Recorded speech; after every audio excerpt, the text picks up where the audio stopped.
Good morning. It's Friday, September 15th, about 6 a.m. Central Time. Overnight, the precious metals are firmer after yesterday's mixed session. You got gold up $5, 1938. Silver up 36 cents at 23.35.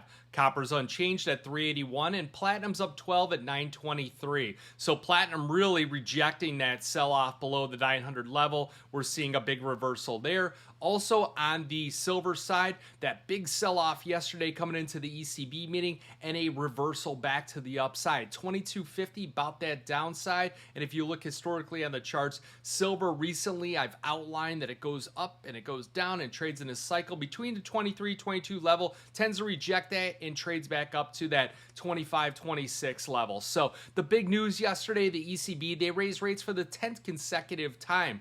They raised their inflation forecast out into 2024, and they also cited weaker growth. If you look at that type of economic environment, it shows stagflation. And if you backtest different asset classes through stagflationary periods, remember there's 4 different types of economic environments. Stagflation is one of them, where you have persistently high inflation and you have declining growth outlook. So gold tends to be one of the best performing asset classes in that type of environment. And if you look seasonally at the last 5 years, where we've gone through periods of stagflation, especially since the COVID pandemic and all the easy money that came out there and the lower interest rates caused that inflation, but there was some periods of those declining growth cycles. Gold was one of the best performers. So I'll post a 5-year chart in the email where it shows you that gold also historically tends to bottom late September. It rallies up in October pretty hard and goes into November before it takes one little correction down. And I think what happens is people chase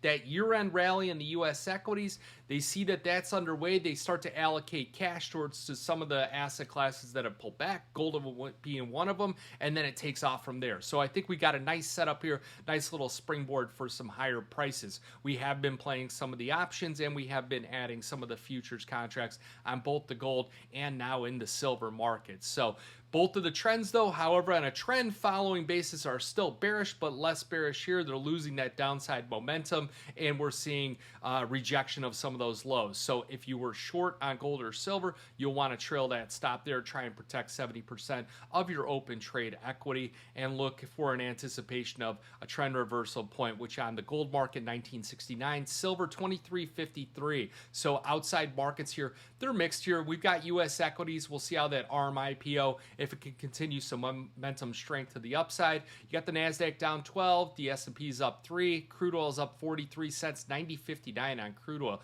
No real entry on there. You gotta be a hero and just jump into the pool at the deep end.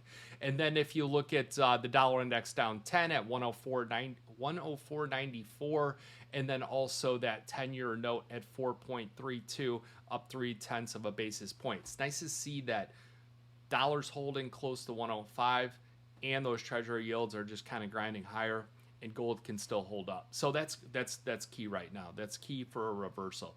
If you have any questions, give me a call, 312-858-7303. Remember, futures option trading involves risk of loss.